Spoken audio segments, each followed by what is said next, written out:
मुख्यमंत्री जी, माननीय उप मुख्यमंत्री जी, माननीय मंत्री वित्त विभाग, माननीय मंत्री शिक्षा विभाग, माननीय मंत्री विज्ञान और प्रावैधिकी विभाग, श्री दीपक कुमार साहब, माननीय मुख्यमंत्री के प्रधान सचिव, कुलपति महोदय, पटना विश्वविद्यालय, मंच पर मौजूद सभी अपर मुख्य सचिव, सचिवगण, नवनियुक्त सभी प्रधान अध्यापक, सहायक प्राध्यापकगण, अधिकारीगण, मीडिया के बंधुओं, देवियों और सज्जनों, आज मैं सबसे पहले माननीय मुख्यमंत्री जी को हृदय से धन्यवाद देता हूं कि उनके मार्गदर्शन में नई नियुक्तियों के लिए चयन और नियुक्ति पत्र के वितरण में तेजी आई है।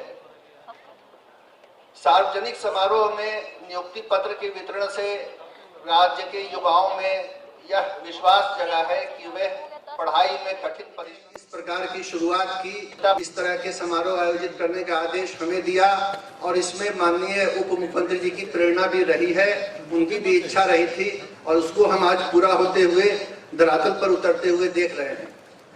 मैं आज के इस अवसर पर नवनियुक्त सभी प्राध्यापकगण, सहायक प्राध्यापकगण, प्रधान अध्यापकगण को हृदय से बधाई देता हूं और उनके उज्जवल भविष्य की कामना करता हूं।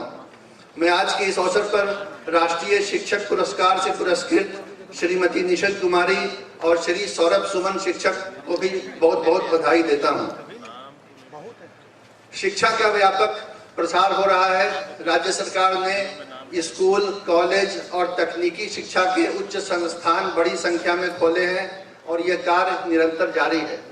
निश्चित रूप से इससे राज्य में शिक्षा के प्रसार में मदद मिलेगी और बड़ी संख्या में सामान्य और तकनीकी शिक्षा से सुसज्जित हमारे युवा अपना भविष्य बना सकेंगे और देश के निर्माण में योगदान दे सकेंगे।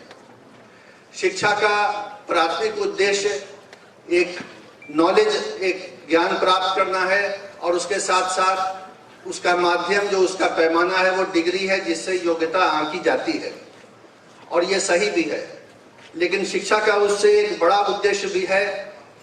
क्लासरूम की पढ़ाई के साथ, डिग्री अर्जित करने के साथ जीवन के मूल्यों और आदर्शों को सीखना, देशभक्ति और समाज के प्रति हमारे जो कर्तव्य है उसका बोध होना और जो हम अपने जीवन में शिक्षा के माध्यम से अर्जित करें वो फिर समाज को लौटाना और समाज की बेहतरी के लिए कार्य करना। मैं उम्मीद करता हूं कि हम सब मिलकर अपने शैक्षणिक संस्थाओं में उस वातावरण को लाएंगे। निश्चित रूप से प्राइवेट सेक्टर ने शिक्षा में बहुत बड़ा योगदान दिया है। बहुत सारे विभिन्न प्रकार के उच्च शिक्षण संस्थान उन्होंने खोले हैं जिससे छात्रों को आसानी हुई है। लेकिन कहीं न कहीं इस प्रक्रिया में शिक्षा का थोड़ा व्यापारीकरण भी हो गया है।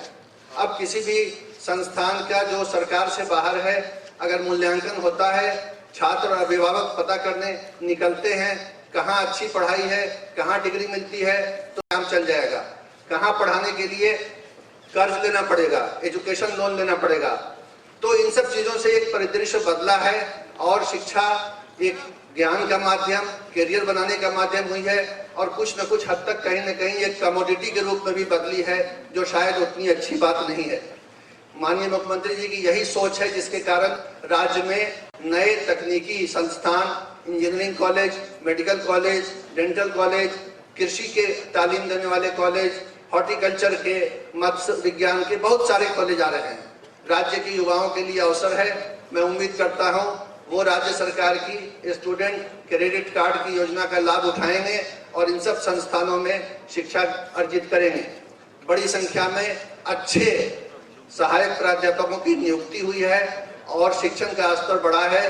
नई बिल्डिंग बनी है, नए परिसर बने हैं और प्लेसमेंट भी हो रहा है। तो आप सब जो शिक्षकगण यहाँ हैं, प्रधान अध्यापक हैं, सहायक प्राध्यापक हैं, वो छात्रों को प्रेरित करें कि इन सब चीजों का लाभ उठाएं और सरकारी संस्थानों से अपना भविष्य बनाएं। मैं आप सबके उज्जवल भविष्य की कामना करता हूं। जितने यहाँ शिक्षकगण हैं और उनके जो शिष्य होंगे उन सब के भी उज्जवल भविष्य की कामना करता हूं। धन्यवाद।